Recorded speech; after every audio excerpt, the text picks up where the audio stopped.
Welcome back to the Takeout. Now we're going to talk about something that a lot of people who watch this program are concerned about because, you know, the brackets have been busted and the Sweet 16 is set. The next round of the NCAA men's basketball tournament begins on Friday, of course, and it is official based on weekend results. There are no perfect brackets remaining on any of the major websites that track brackets, most especially after the 6-seeded Tennessee beat 3-seed Virginia. We are joined by CBS Sports analyst Mackenzie Brooks, who tracks all things college sports, especially college basketball this time of year. I know one of the things, Mackenzie, and I'm so glad you're here, that you were talking about over the weekend, the teams most responsible for ruining those perfect brackets. Remind us which ones those might be. Oh my gosh, there's a few, starting most recently last night with Iowa. That was a really, really big upset against the defending national champion Florida Gators. Iowa is part of the Big Ten, which is a phenomenal college basketball conference. However, they've just been under the radar. They're a 9 seed. So that was one that really busted a lot of brackets. People were really thinking Florida was going to make it to the Final Four. Another one being earlier in the round of 64, we saw High Point University. They were another team that knocked off Wisconsin, who was a 5 seed. And that was really, honestly, the only story that felt like a true Cinderella from a non-power conference. And you have Texas, who's an 11 seed, and they were playing in Dayton, Ohio. They were playing in the first 4. So theoretically, them too, Texas being at this stage as well in the Sweet 16 is a Cinderella story and a bit of a bracket buster.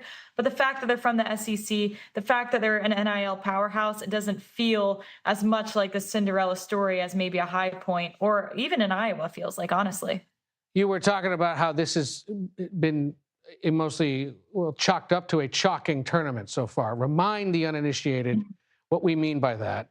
And you gave examples there of really how it is that really only one snuck through.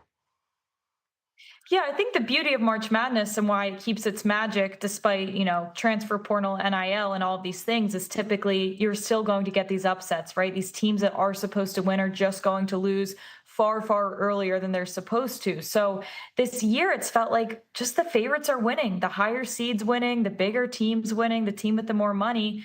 And that's kind of been a bit of a shame to a lot of people. Now, some people want to see the best competition play each other come the Final Four national championship, so that's fine. But there's a few different things, I think, causing this, and one of them being NIL money, right? It feels like the rich are getting richer, the powerful are getting more powerful. You're talking about these big power conferences, which includes the SEC, the Big Ten, the Big 12, the ACC. They're stealing the players from these smaller programs, and now the gap between the mid-majors and these bigger power conferences is getting so much bigger, and that's why they're just dominating more than they ever have before. And the committee is also getting better at seeding correctly with all these new metrics and fancy new analytics, are really able to say this 7 seed is that much better than this 10 seed, or this 8 is that much better than that 9. So that's why it feels like it's been a chalky bracket, but I think it's been entertaining nonetheless. Oh, it sure has. And if you've watched any last 5 minutes of any of these games over the weekend, most of them pretty close. Yeah. Now, if I'm looking at my brackets and holding my head in my hands because I've lost all my money and all hope is lost, and is there something at this point worth trying to put money on? Do you start a mini bracket with just the 16? Do you just have to start betting on specific things that may or may not happen? Yeah, I think it's still a safe time to pick Final Four teams, right? I think some of them are going to be a little bit more chalky, as we were mentioning, but the West and the Midwest are 2 regions specifically where it feels like it could be anybody's game. I think in the Midwest, you look at Iowa State, who's a 2 seed. So obviously the 2 seeds are going to be a little better value than your 1 seeds. You talk about the East region with Duke, who's the number 1 overall seed, but with their injuries, they haven't looked 100% themselves. So thinking about potentially taking 5 seed St. John's to beat them, or 2 seed UConn to make it out of that East region to the Final Four in Indianapolis.